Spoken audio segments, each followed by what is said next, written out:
السلام عليكم ورحمة الله وبركاته. ازيكم حبايبي؟ عاملين ايه؟ يا رب تكونوا بصحة وبسلام.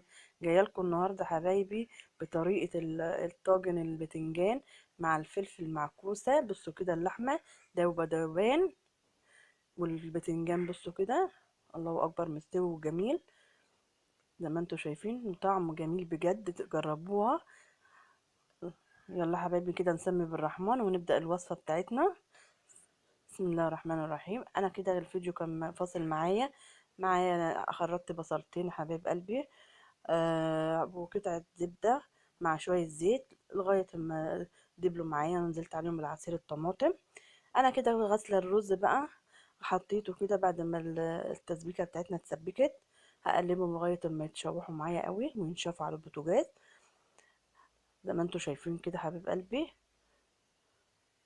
معايا بقى التوابل اللي انا حطيتها في الاول هحطها دلوقتي. الفلفل الاسمر، التوابل المشكله، مع شويه ملح.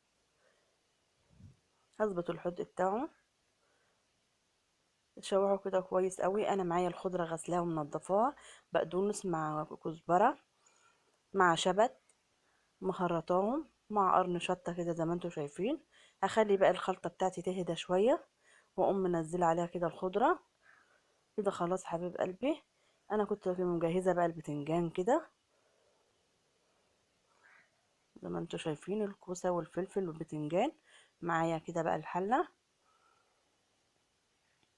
كده. معايا بقى قطعة من اللحمة كده مقطعاها شرايح. معايا بصل، معايا طماطم، معايا قدام حضراتكم كده توابل مشكلة، فلفل اسمر، ملح حسب الرغبة.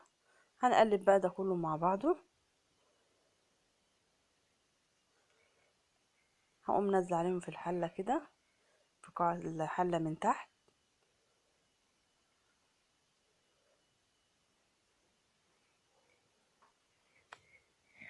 هرصهم كده. معايا بقى الخلطة كده حطيتها كده تبرد بقى براحتها عشان خاطر البتنجان. وهحشي البتنجان قدام حضراتكم بقى كده، وهنرصهم كده في الحلة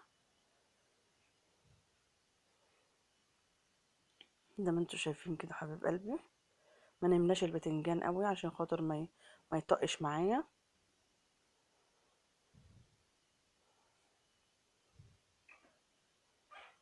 كده خلاص. هكمل بقى الكمية كلها. ممكن كده كده المحشي كده جاهز معايا. كده خلاص انا خلصت كده المحشي. معايا شوربة على النار اسويهم. كده خلاص حبيب قلبي استووا. بصوا كده الجمال والحلاوة، الله اكبر. يحتاج منكم بقى شوية لايكات، وما تنسونيش باللايك وتفعلوا الجرس وتشتركوا في القناة عشان يوصلكوا كل جديد. بصوا كده حبايبي، الله اكبر. لايك بقى. السلام عليكم ورحمة الله وبركاته، في حفظ الله.